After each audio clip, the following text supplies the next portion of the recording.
What if I told you there existed a technology that could possibly convert over 6 times as much energy from gasoline engines directly into cars' velocity?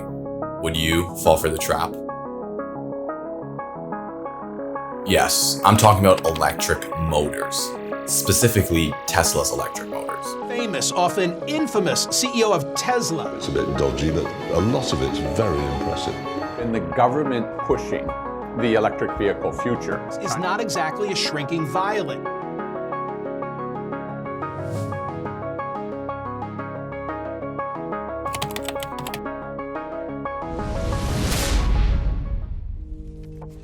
Welcome to the Joaquin Revello YouTube channel, where we explore the engineering, economics, and sustainability of novel technology. As in all my videos, I add business opportunities relating to these technologies that, if brought to the market, could possibly make you billions. Because of that, I would strongly suggest you watch this entire video through, as these ideas could eventually morph into future innovations and future products that can not only help you reach any dreams that you have, but also help the world.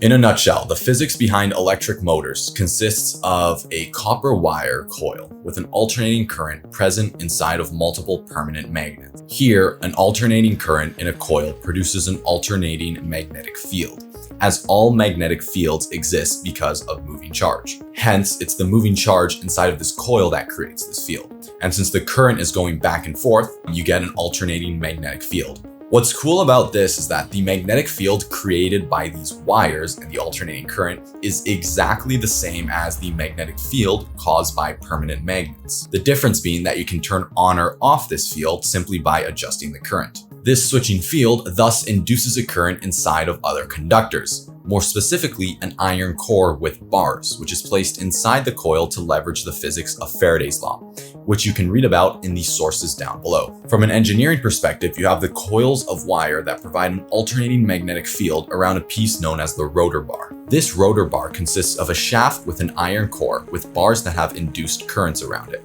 Hence, the moving current of the iron core's bars inside of the rotating magnetic field creates a force, which, if you remember from high school, is completely perpendicular to the field and the current, which is caused by the vector cross product. Here, the force causes the bars to spin, which is also known as the torque, which is defined as the measure of the force causing something to rotate. For a car, that would be the force that causes the motor to rotate. This motor that I just described is known as the induction motor, before being replaced with a new motor design, which is the combination of another 2 motor designs, called the permanent magnet motor and the synchronous reluctance motor, which includes permanent magnets. Replacing the induction motor increased the efficiency from 93 to 97%. This energy difference was caused by the currents generated in the rotor bars. So of these new 2 combined motor designs that replace the induction motor comes the permanent magnet motor. Here, you add permanent magnets to the outside of the motor and replace the iron core with wires that produce an alternating current. However, the problem here is that the reverse magnets also induce a reverse voltage, back EMF, on the AC coils because of something called Lenz's law. This law is required for energy to be conserved inside of the motors, and is why you can't have the motor spin forever if the magnetic poles were reversed. This effect becomes rather catastrophically inefficient at higher speeds, with the efficiency of the motor dropping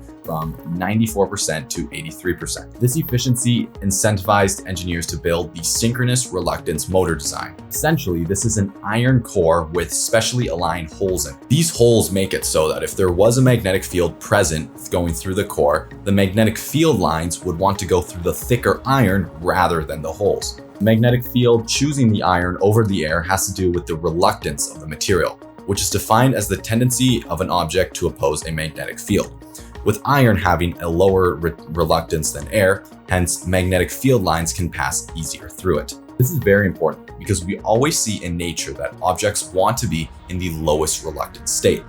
also known as the path of least resistance. Therefore, for the iron core to maintain this low reluctance state, it must match the magnetic field lines. So if the field was rotating, then the iron would rotate with it. Hence, the motor design inside of the Model 3 is known as the IPM Syn RM, which is a combination of the past two motor designs. Essentially, by adding the magnets inside of the iron core with holes, we get two different sources of torque. One by the reluctance effect and the other by the magnets. It's important to know though that there must be an area of air for the reluctance effect to work.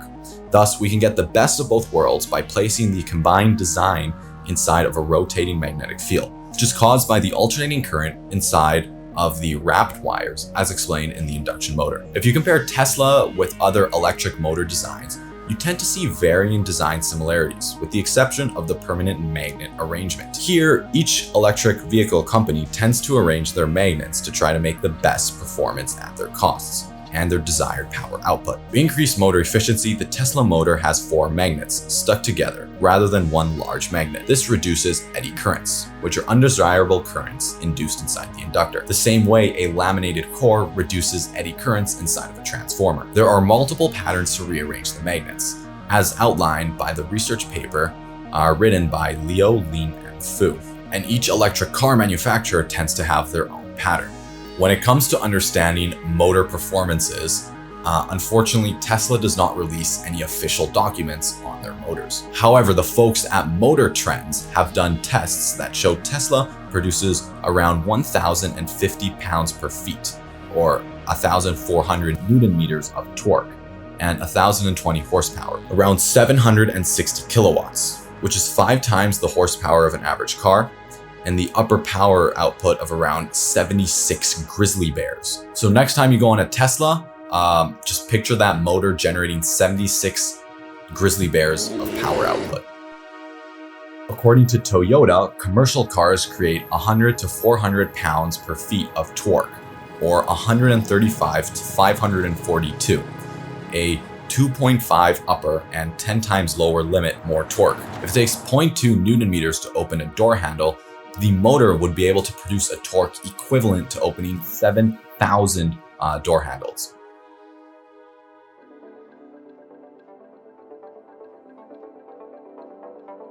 Looking at the Model 3, we have a per price material cost of roughly $16,500, with the cost of labor increasing the figure to $23,300. It is estimated that with the new changes that are being made to the assembly line, more on that in a minute, the cost could decrease to $20,000.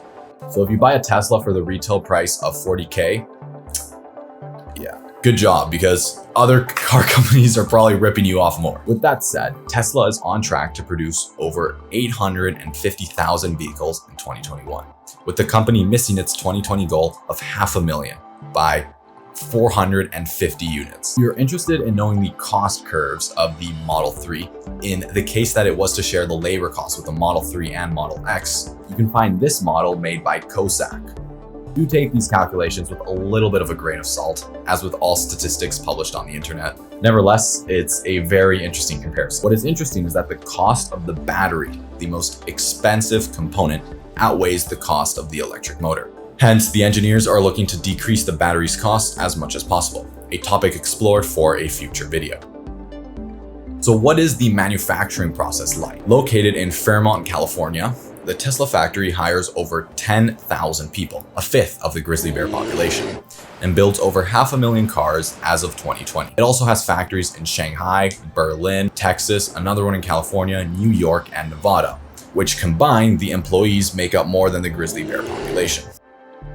Tesla is staple with being as American produced as possible, with a good reason to that. 60% of the car parts are domestic, with many of the components that other manufacturers would outsource made in-house, such as the battery. While this does increase initial research and development costs to get these batteries and components ready to use, as you cannot simply outsource them, in the long term, it decreases costs as you have complete control of the supply chain.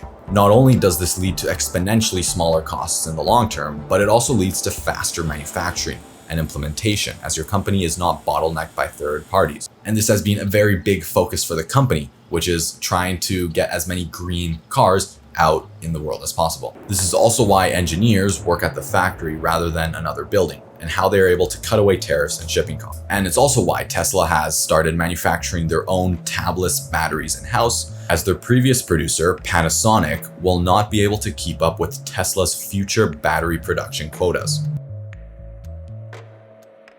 Another fascinating part is the design of the factory, with the white and high quality aesthetics made to simulate and get employees in the mindset of high quality production. Big takeaway for future entrepreneurs who need to change the environment to fit their company's goals, such as innovation. The factory now has 160 robots, with the GigaPress making 300 robots redundant.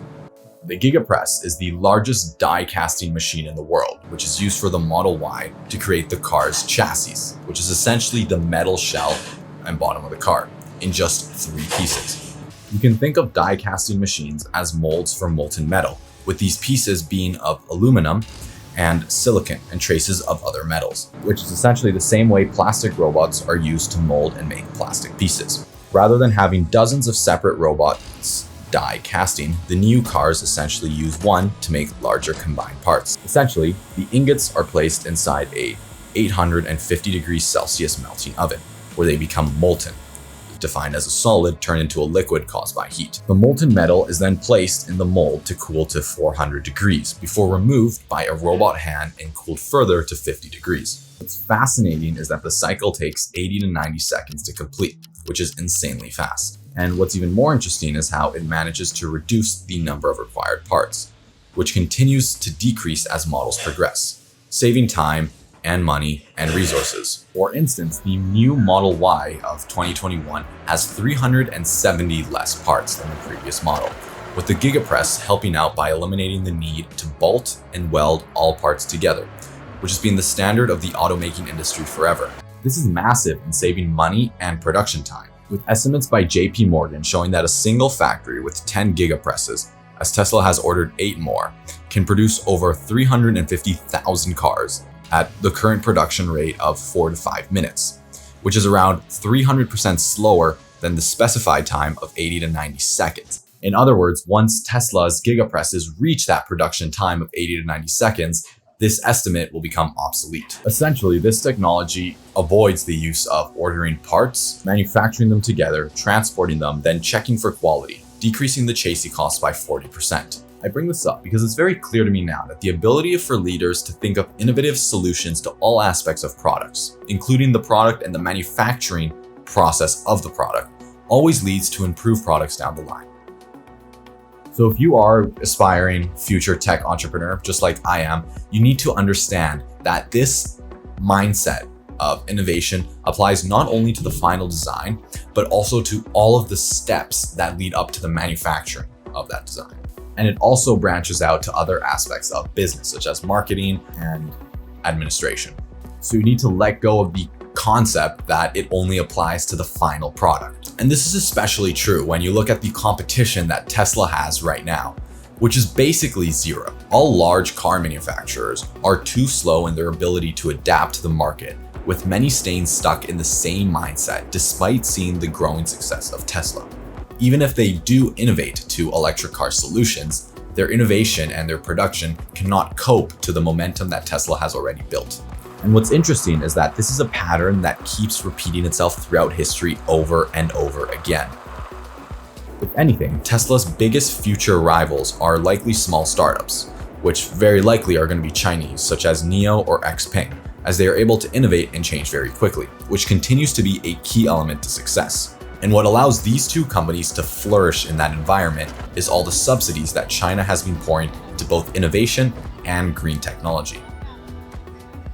For example, consider NIO, that has been using battery swap technology and is looking to scale that from its current 361 stations to over 4,000 in China by 2025. That 1,100% projected growth of the charging stations that NIO is planning to implement should give you a good idea at the market demand and the ambitions of these companies in just the next 4 years.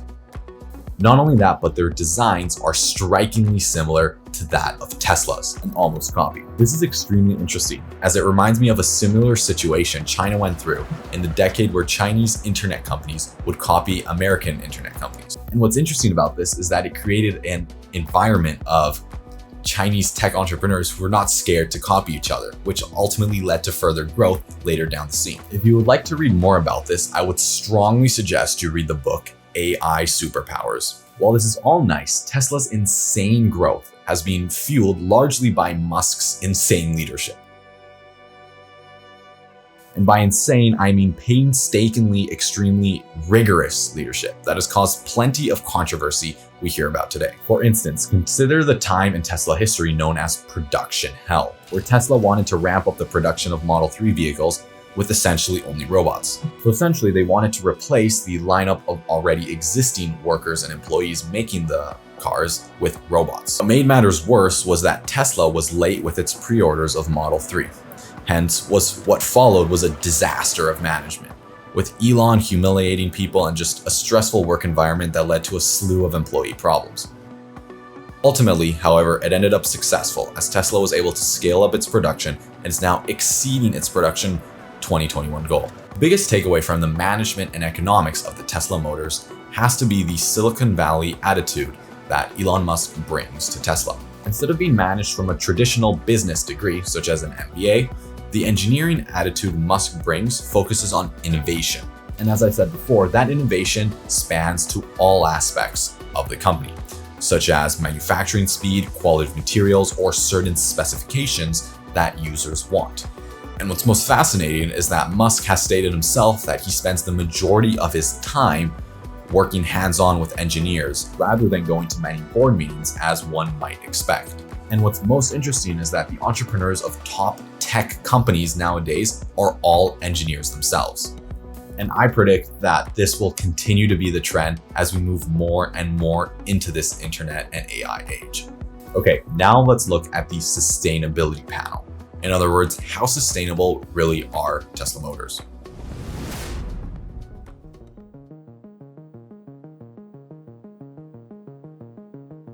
Even if I just type in on YouTube, quote, "are electric cars," end quote, I get a lot of suggestions that seem to completely diss the idea that electric cars are positive for the environment.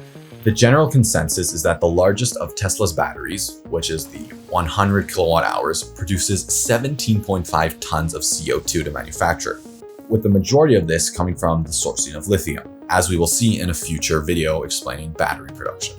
This is the same CO2 production as watching 13,000 days of Netflix or driving your gasoline car for around a year and a half. We'll talk about batteries and their precise source of emissions in another video. In short, the manufacturing of the lithium batteries and the energy used in the gigafactories takes up the majority of these emissions, with the gigafactory moving towards completely sustainable use of energy. So the opportunity here for engineers is to create completely emission-free manufacturing processes for both the Tesla vehicles and the batteries. As Bill Gates showed in his book, quote, "to avoid a climate disaster," end quote, which I have right here, more than 27% of greenhouse gas emissions comes from the generation of energy from hazardous sources of emissions. However, Bill argues that clean energy will be a larger percentage of the solution. This is because the positive impact of green energy generation is spread across all sectors of the economy, such as clean transportation, which currently accounts for 16% of global emissions, and the extraction of metals, which largely relies on the non-renewable sources of energy. For Tesla Motors, this means that the world needs to generate towards green sources of energy in order to power their cars, which is essential for the world to reduce its carbon footprint and completely rely on electric vehicles. All in all, electric motors are always going to be more efficient in converting energy from standard state combustion engines, converting 70% of the power from a high of 30 and a low of 17% of a standard state combustion engine. Therefore, it's imperative that we make the change towards moving our civilization towards the utilization of electric vehicles, not only to help reduce our carbon footprint, but also increase overall energy efficiency. And it's ultimately the ability to efficiently use energy that is going to continue to propel our civilization forward. In summary, as the world moves towards greener forms of energy production, such as hydro, solar, and nuclear, electric cars will undoubtedly become the greener option. This goes without saying that if you found this video helpful, please share this video with your friends. I challenge you to share it with 3 people you know who would be interested in knowing about the engineering, management, or sustainability of Tesla electric vehicles. It's also important to note that videos like these do take dozens and dozens of hours to make, and I would like to educate as many people as possible when it comes to engineering and hopefully inspiring future innovation. So please, any support you can give me would really support me reach that goal and that mission. And it's through these videos that I can hopefully inspire others to look more into these areas. So thank you for watching, and until next time, keep innovating. I'll see you in the next video.